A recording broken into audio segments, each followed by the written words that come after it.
Hello and welcome for another episode of the Culture Hour. My name is Shelley Smith and I'm here with guest for part 2, Susan Mann. So I'm very excited to have her back again to kind of continue the conversation with her focus on sales, managing your team, leading into your team, and what does the reentry look like and continue the momentum. But first, let me give you again a little bit of background on Susan in case you didn't hear it on the last, on part 1. So again, excuse me, Susan Mann is the owner of Compass Sales Advisory. She works hands-on with businesses to help them drive record-breaking sales and growth, to really help their leadership level up. And, you know, the specific things about Susan that makes Susan who she is her ability to lean in through the lens of the customer, as well as turning it back into you as a leader in order to develop your team and grow your sales. And she is able to do that because of her extensive experience working with Global 500 companies. And she's always been known for being nimble. And she's done that for years, and she's bringing that, that nimbleness into today's marketplace on a whole new level. She's working with companies to help them optimize their sales from a strategy, a process, and of course the almighty execution standpoint. She has traveled all over the world and to her exhaustum, if that's even a word, and she does a lot of great things locally. She hails from Suffolk, Virginia, the local 757, if you're not familiar with the area in Virginia. But she also gives back to the community in a couple of ways that I always love to give a shout out, not only to the nonprofits, but to Susan herself. 2 things. She's an executive coach with the Honor Foundation in Virginia Beach, which she helps those in special forces really begin to transition into their second life, if you will, into the private sector. And then secondly, she's on the board of advisories for Envision Lead Grow. And Envision Lead Grow is an organization that really is dedicated to breaking the cycle of poverty by sharing the power of entrepreneurship with young girls in Title I schools, which again, I love both of those organizations, and I just want to thank you for doing all that you do. So Susan, welcome back. You know, one of the things, again, that I love having you here is your ability to help companies grow, and not only, you know, their sales, but really their leadership, to take them through the thriving years, helping executives because of your global experience and your ability to really be nimble and niche down into particular markets. And you and I have known each other for years in a variety of ways. So I love to always tap into your expertise with sales. So the last time, just to recap, we talked about in part 1, really leading through crisis. We framed up conversations, you framed up conversations of the lenses of communicating to your clients, your customers, and your prospects, and then also managing and motivating your current sales team, what sort of the organizational strengths and superpowers. You talked about training and development and leading into that now, never waiting for that. And then you also talked about talent grab. So if some of you have not been doing that and you haven't called Susan to do that, shame on you. You need to lean in. So today, part 2, we're gonna continue the conversation, but really talk about how do you plan for recovery, and not just recovery, but rapid recovery. So Susan, back over to you to reframe anything that I've said, anything I missed, and then let's dive into some of those Mythbusters out there. So Shelley, first, thank you again for having me. And I'm excited to talk about this particular topic because a lot of people have been spending a lot of time talking about, you know, the here and now. What are the things we need to do from an HR standpoint? How do we make certain that we're keeping our workplace clean and safe and healthy? And what do we need to do to adapt? And how do we take advantage of, or do we need to take advantage of, some of the assistance programs that are being offered? And so there's a lot of here and now considerations that are happening. Mm-hmm. And I have a lot of conviction, having been in a leadership role after 9/11, having been in a global leadership role after 2008, 2009 in the financial crisis, that the businesses who also start planning for their success in the future are going to be the ones who win, because the companies who wait to see what happens or what it looks like or what the environment is, 3, 6 months from now, are going to be playing catch up. It's going to be a very, very painful place to be. And so I am working with clients and working with business owners to really challenge them to think through now and start that planning process for what does that look like. It's a little bit like trying to learn to be ambidextrous, because you really have to, there's so many pressing here and now things that have to be dealt with, but it's equally important to start that process of planning for what does it look like. Because if the only focus is on how do I survive today and get through this, there's going to be a missed opportunity in terms of the thriving end of this. What does that look like? And how do I position myself to be best able to really hit the ground running and work through recovery of the business once we emerge from this? Yeah, I want to unpack that a lot. One of the things that I talk about, to your very comment, is leaders always need to do this, but even more so now to the beyond, is a really good leader is training and motivating and all that, but a really good leader is being very, to your point, nimble and agile. And what I mean by that is they're able to look not only at the top of the mountain of what the mountain might look like in the future, but they already are looking over and envisioning what's on the other side of that mountain. And they're taking that mountain as a healthy, invigorating, bring it on climb instead of one of fear. And so I want you to sort of unpack and help anybody who is sitting in that frozen, and to your earlier point of just living in the survival mode and haven't started stabilization. What are some things they need to do, they must do, to not only motivate and to give people sort of their daily marching, but how do I keep my eye on the mountain in the other side as it relates to sales specifically? Shelley, that's a great topic to dig in on, because the mindset, the leadership mindset, has so much to do with shaping the pace and the actions of the organization. Because no leader is going to stand up and say, we're just going to act out of fear. But that translates to your team, to your salespeople, to the different people in your organization in different ways. They cue off of the mindset of the leadership team.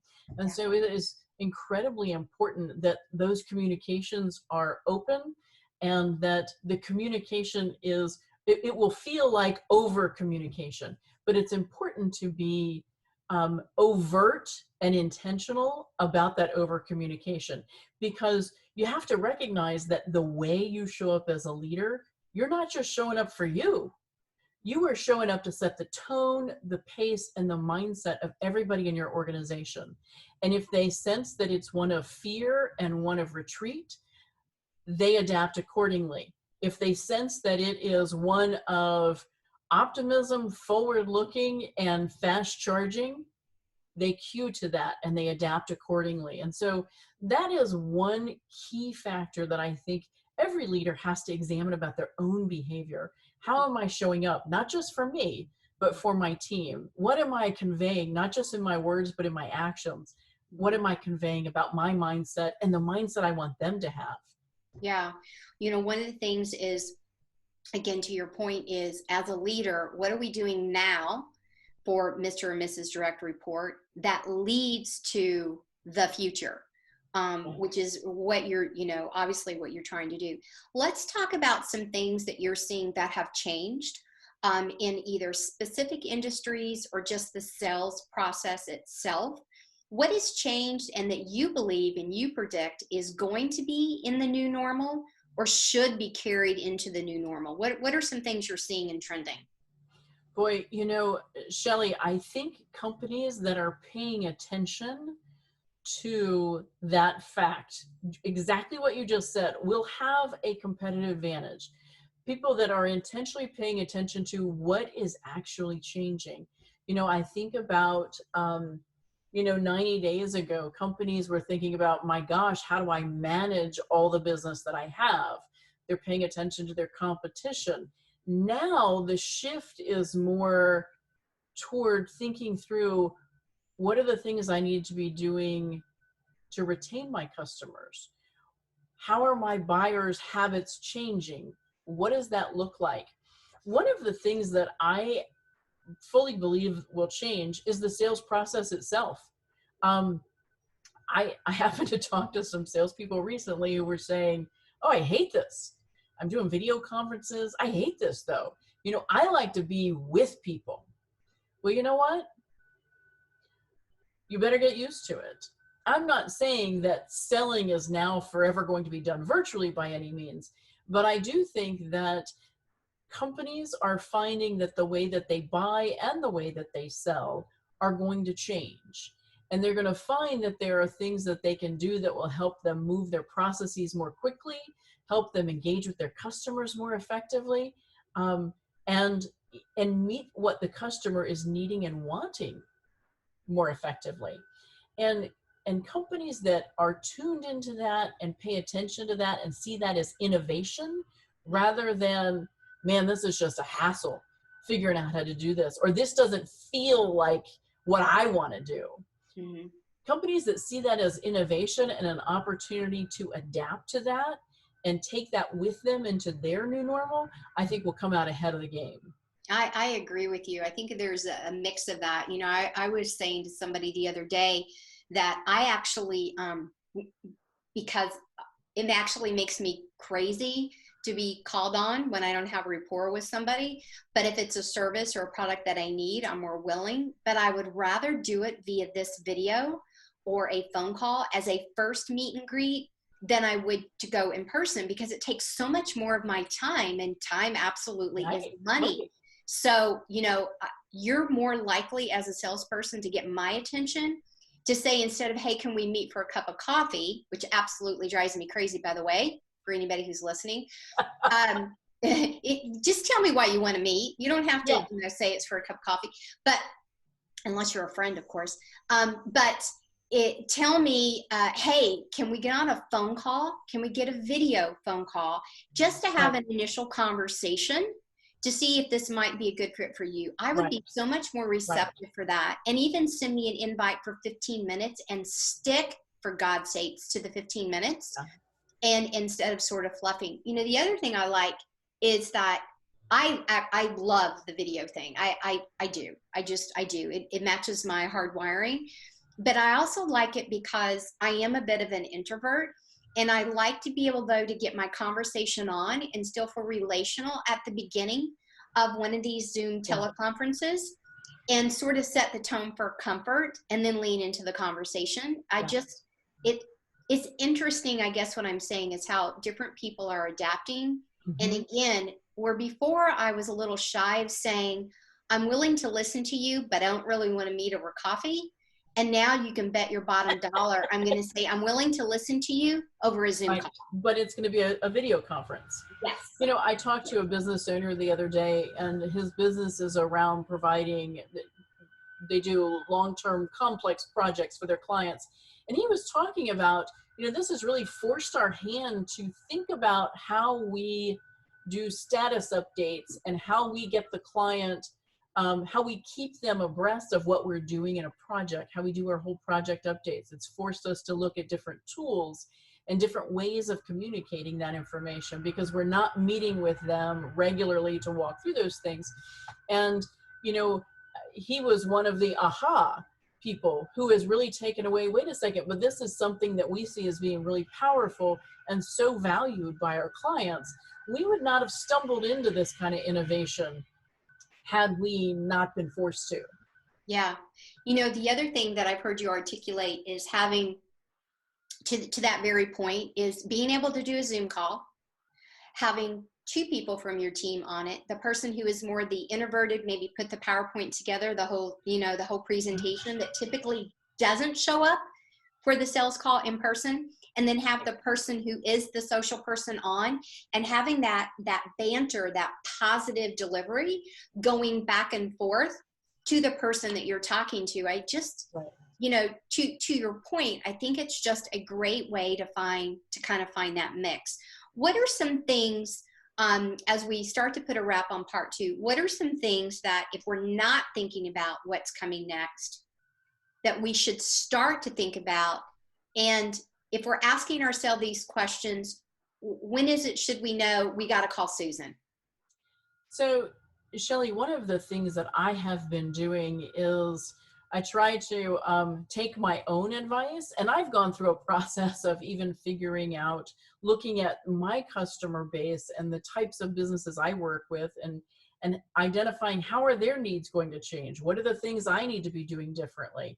And it's prompted me to bring some things to the market that I hadn't done in the past. But I think businesses need to not just start thinking about it, they need to start planning. I mean, hard planning. And that is an area I think you know this. I love working with businesses around strategy. I absolutely love working with businesses on their strategy, but not from the standpoint of, let's put together a fancy booklet called strategy and we'll put it on the shelf. I've done a lot of that. I've seen a lot of that done. Not that, but the kind where you really take a hard look at your business, your capabilities, your market, figure out what is your target.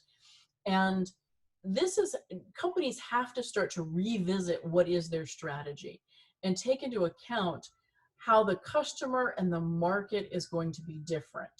And I encourage clients to actually build out plans, to do that, work through that process of scenario planning. Let's talk about what the end goal is for your business. Let's talk about what the changes are that are happening from your customers and your market, even internally. Maybe there are changes to your own capabilities or your supply chain or the structure of your own organization. And then start to map out what different scenarios look like. And then what are the associated actions that you need to really cascade into the organization to make those things happen. Because right now there's a lot of uncertainty. No one can say, hey, this is going to end July 1st and this is what it's all going to look like. I think what we know is we're not going back to what used to be normal in December of 2019. What we will emerge into will be different. We just don't know how. And so working through a process, a regimented process to come up with those different scenarios. And what could they look like? And then what would success look like? What would we as an organization need to be doing to be successful in those different scenarios? Having that kind of a plan in place is really what's going to make a difference for businesses, so that they are not trying to plan on the fly and make it up as they go. And gee, we didn't anticipate this. And gosh, we need to get somebody to do that. They know what the plan is and they've identified what the triggers are. And then in that case, they're able to adapt and be nimble based on how the situation unfolds for their particular business. So that is a zone I've started working with clients in, is to really start that planning process for the rapid recovery. Love that. That's great advice. Scenario planning and, looking ahead. And I like, how you said, look at your triggers.